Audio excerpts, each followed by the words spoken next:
Hey guys, Abel here, and in this video we are going to be talking about one of my personal favorite topics in fitness, and that is set point theory. Why is it that some people have a really easy time walking around lean all the time, whereas others seem to have to move heaven and earth to just not be chubby? Why is it that some people, when they are bulking, have a really hard time actually putting on weight, whereas other people have a really tough time just not getting too fat too quickly? These are some big questions, but luckily I have some answers. So in case you don't know what body fat set point is, it's basically a theory that your body kind of has this genetic blueprint which kind of wants you to be at a certain body composition, or at least a certain level of body fat at any one time. And if you significantly deviate from this body composition where your body would naturally want you to be at, then your brain and certain mechanisms in your body will kind of just nudge you to return to that body composition. Now, this doesn't happen directly. It's not like your fat cells are going to get sucked in or added back in if you deviate from this body composition a bit, but you will get nudged with certain cues. You will, for example, get a bit hungrier and you will be more motivated to consume more food, or you will just become less motivated to move around and expend as much energy. So you will inevitably end up returning to this predetermined body composition, if you will. So let's say your body fat set point is 15% body fat, and you just finished a really successful shredding, cutting diet for the summer, and you're excited to walk around on the beach at 10% body fat. And all of a sudden you just feel like you hit a wall. It's almost like when you're at 10% body fat, you feel like your body is telling you, it's time to stop. So you just feel yourself being more hungry, not being quite as motivated to move around as much, and before you know it, you're back at around 15% body fat. And the same thing happens if you go significantly over 15% body fat. So let's say you go up to 20 or 25% body fat, and all of a sudden you just feel yourself not being so hungry, you're just fidgeting all the time, all of a sudden you just have the urge to take long walks and the like, and before you know it, you're back at your leaner 15% physique. Now, the interesting thing is that there is actually a lot of debate and disagreement over this topic in the fitness industry. Some people say that this whole set point theory is just a myth, and it's not like your body has a preference for any kind of body fat percentage where it wants you to be at. And it's simply a matter of you eat food and you maintain your weight, and then you eat less food and then you lose weight, and then you eat more food and you gain weight. And the people who will walk around leaner than other people will simply have better habits and more discipline than other people. Whereas some other experts will buy into this whole set point thing a lot more, and they will say that, well, if you're chronically struggling to get lean, then it actually might be due to your genetic blueprint. So it's a big disagreement, and it's definitely a very interesting one. So who is right? Well, luckily, I have the truth. Okay, not really, I don't have the objective truth, but hopefully this video will shed some light on this question and will at least make you think. So one thing that we can know for pretty sure is that there are two aspects to your physiology that are more or less genetically predetermined. One of these aspects is your metabolic rate, or the amount of calories that you need to consume to at least maintain your current body weight and body composition. And this actually differs between individuals quite a bit. I'm sure that you know some individuals who will just have to eat amounts of food that would make the scale tick for people that are considerably bigger than them. There are these skinny guys who will have to eat 4,000 or 5,000 calories at body weights of like 170 pounds or something like that. And conversely, there will be some guys that will be just pretty massive, and they will actually have metabolic rates that are not overly high, and they will have a difficulty losing weight on pretty low calories at times. And a lot of this actually cannot really be explained by the insane energy expenditure or the amount of exercise that these people will do. Some people will actually have pretty sedentary lifestyles and will have office jobs and the like, and will still just expend enormously more calories than some other people with similar body sizes and activity levels. And a lot of this actually comes down to subconscious activity that you're not really aware of in your day-to-day life. Things like moving your hands like I am doing now as I'm speaking, or tapping your feet on the floor. And I'm sure that you know these people in your office that are just like super loud, can't shut up for a second, like super hyperactive, super annoying. You know, you come into the office on Monday morning like all sleepy, and that guy is like, hey, so new week, new start, new beginning, are you excited? And you're like, so why are you so happy? Well, one reason that annoying person is so happy is because probably he is expending quite a bit more energy than you do, because he is just so fidgety. The other important concept is appetite and hunger levels, which is simply the amount of food that you need to consume to feel satisfied and satiated. And this also varies a lot between individuals. I'm sure you've had this experience a lot, that you go with a buddy of yours to a coffee house or a buffet or something, you both ordered a piece of cheesecake, and you, like a real man, will devour that thing in 10 seconds, and your friend is going to take 2 bites and he's like, "Whew, that was tough, I can't eat anymore." And you're like, do you have no shame? Can you look in the mirror after this? What are you doing? So people differ in their appetites a lot, and to a good extent, this is a genetically predetermined factor. Now, the good news is that typically your metabolic rate and your appetite will correlate pretty well. What we see in the real world is that people who expend more energy will also be hungrier for more energy. But every once in a while, there can be some weird mismatch that's going on. You may have a person who is not overly active, doesn't expend a lot of energy, but will just have an enormous appetite. And these people are kind of screwed when they want to get very lean. These will be the people who will refer themselves as more endomorphic people, because getting lean and dieting is just really difficult for them for this reason.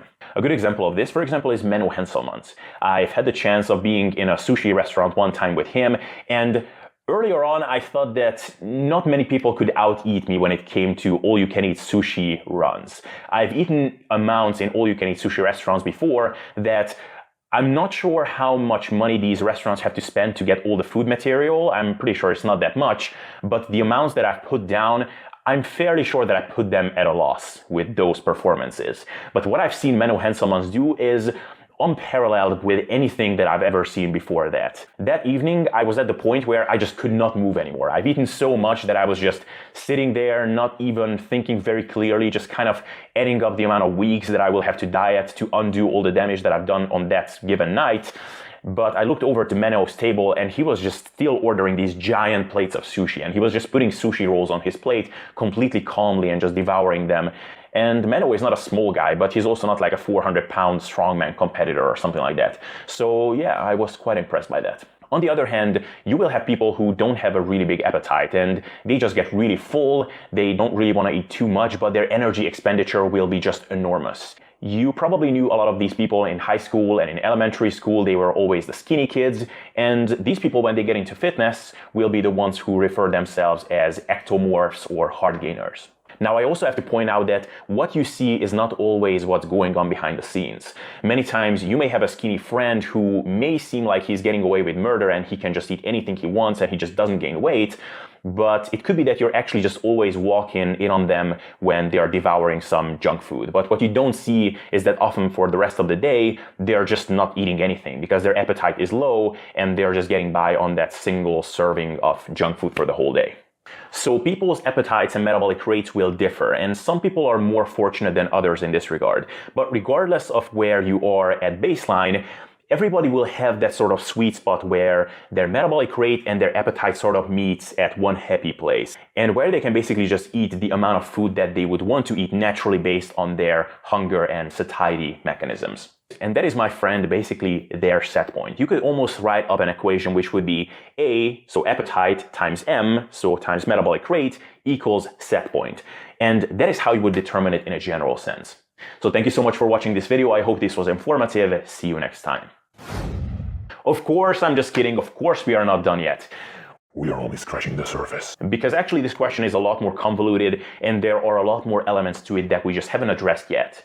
The first thing that's important to point out is that your metabolic rate, your appetite, and then the body composition that you end up at are not just independently existing variables. They're very much impacting one another, and they are existing in this very convoluted, interdependent matrix. And what happens with one variable will invariably affect what happens with the other ones. For example, the leaner you become, so the more body fat you're losing, is going to impact both your metabolic rate and your hunger. Each individual person, even though their baseline hunger and metabolic rate will differ, all of them will be hungrier and their metabolism will get more suppressed the leaner they become.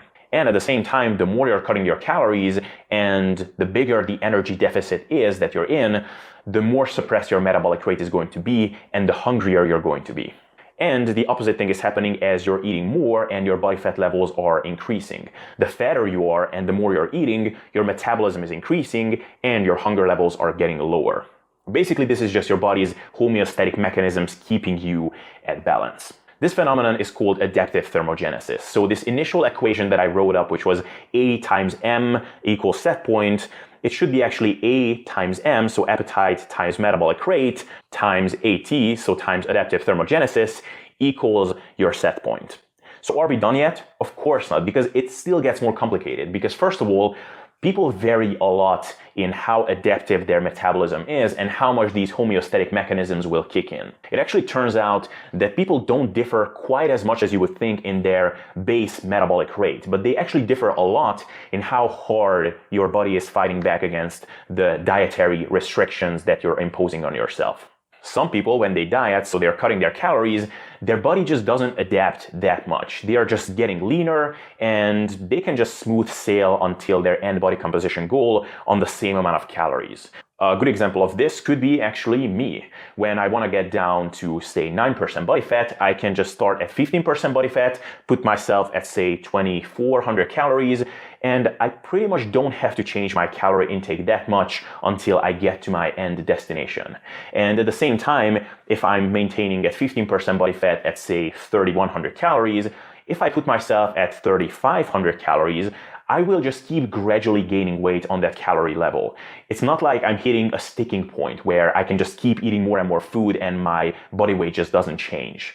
So I get lean easily, but I'm also getting fatter easily. My metabolism is just not very adaptive. On the other hand, you will have people whose metabolisms are just crazy adaptive and their body is just going to fight back against them crazy hard when they want to diet. So if they are maintaining their body weight on 3,000 calories, they might have to end a diet on 1,700 calories. So these people are kind of screwed when it comes to dieting. But the good news is that these same people, when they want to bulk, their body just becomes very resistant to body weight gain after a certain point. And they can end up in a place where they're eating like 1,500 calories over their maintenance calories, and the scale just doesn't tick, and they're just not gaining any more fat. A good example of this is, for example, Eric Helms, who, according to his own account, he is maintaining his weight at around 3,000 calories, maybe in the mid 3,000s, and he has to go down below 2,000 calories regularly when he wants to get very lean.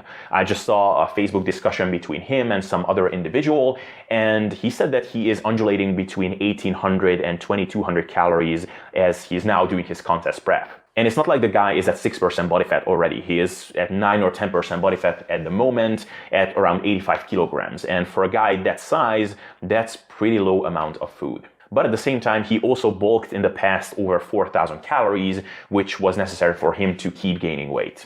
And this is typically what we see. The people who are really screwed when it comes to dieting are also quite blessed, depending on how you want to look at it when it comes to bulking. What's incredibly rare to see is that someone is really blessed when it comes to bulking and is really blessed as well when it comes to dieting. In other words, you won't see many guys who are bulking on super high calories and their calories stay high when they want to diet. But every once in a while it does happen. And a good example of this is Alberto Nunez, who, as far as I know, will bulk over 4,000 calories. And when he wants to diet, his calories never dip low at all. I think that he will finish a contest prep diet at like 3,000 calories, and he's not like a super big guy. I think he steps on the bodybuilding stage completely shredded at like 160 to 165 pounds, which is not a really big guy. So his maintenance intake just doesn't make sense given his body weight for one, but also his metabolism and how it adapts given caloric surpluses and deficits just also doesn't make sense. This guy basically has a cheat code when it comes to fitness. It's almost like playing a shooting game with a code that gives you unlimited bullets in your machine gun. It's still not easy to complete the game, but it's just completely a different experience.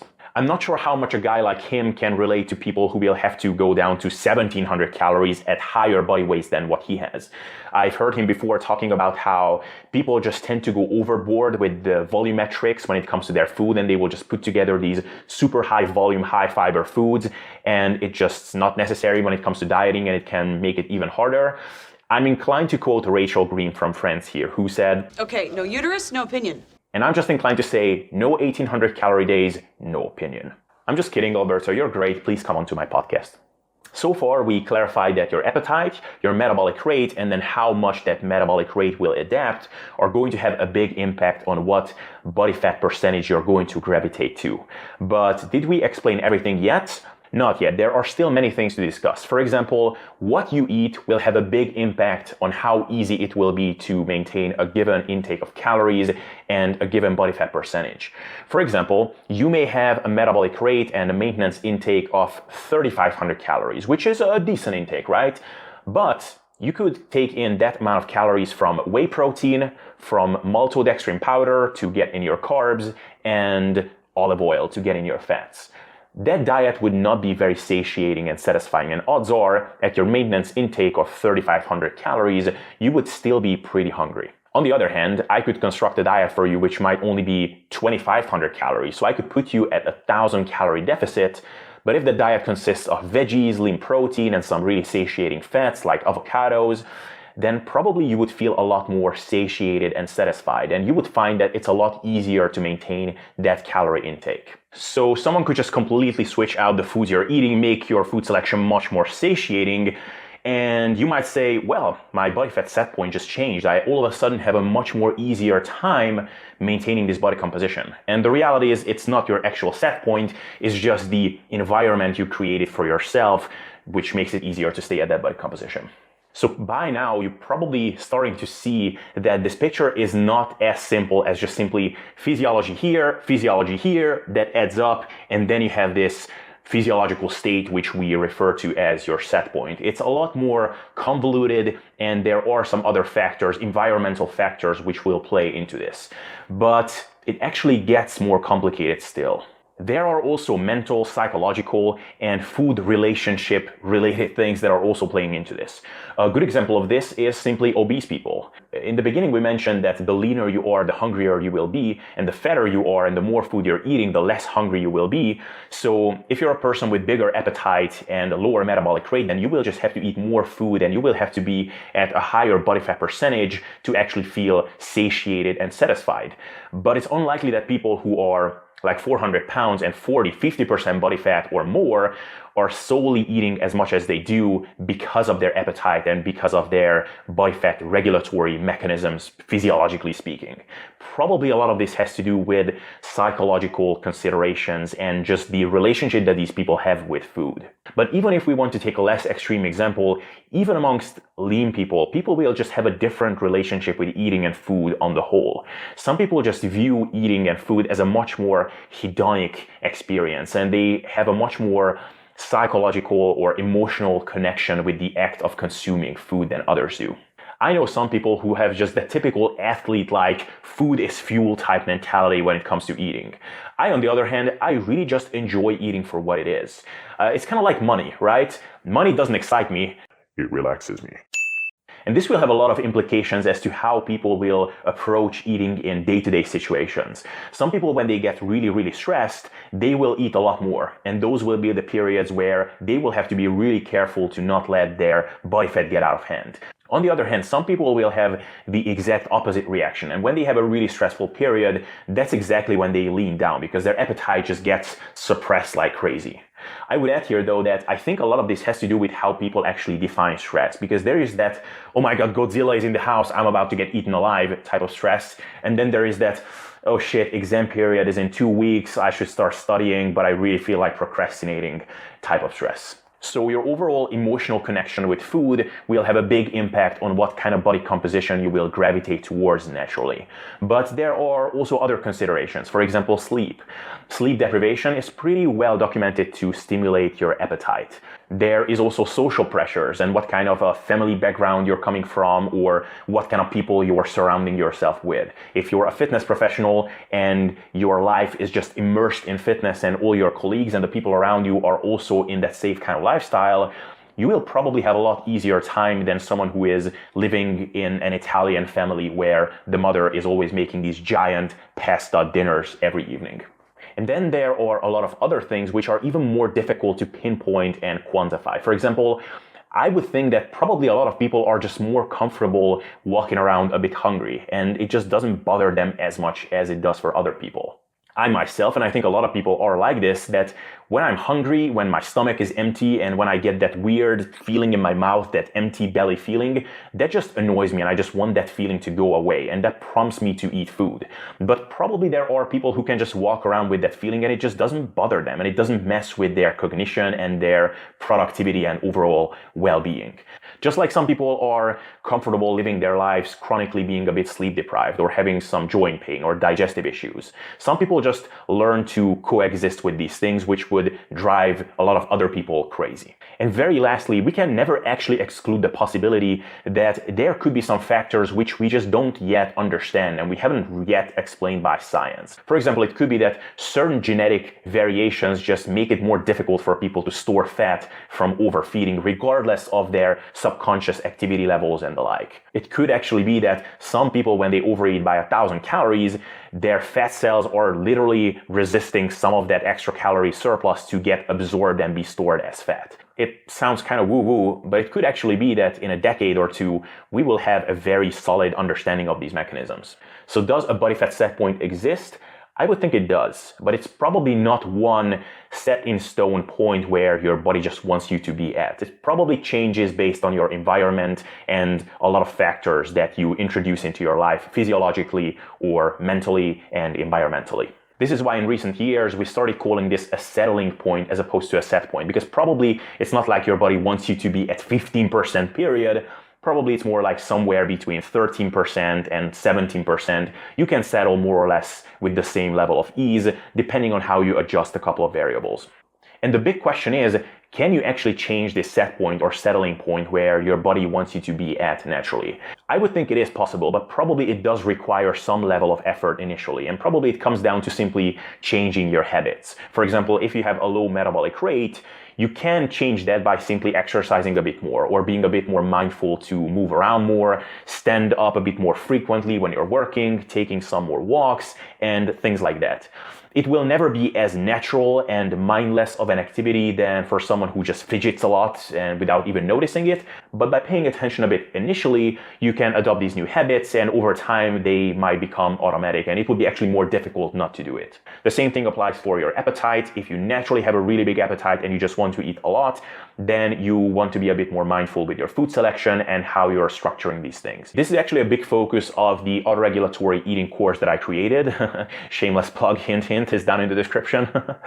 All right, back on the topic. And probably you will never have quite as easy of a time to maintain a really lean physique than your super low appetite, super high metabolism kind of bastard friend.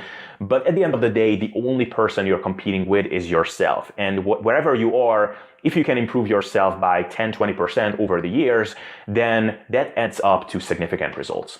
So guys, this is all I had to say today. I hope you enjoyed this video and found it interesting. And if you did, then drop a like to this video, subscribe to the channel to be up to date to future videos like this. And yeah, have a nice day. I hope you enjoyed this as much as I did.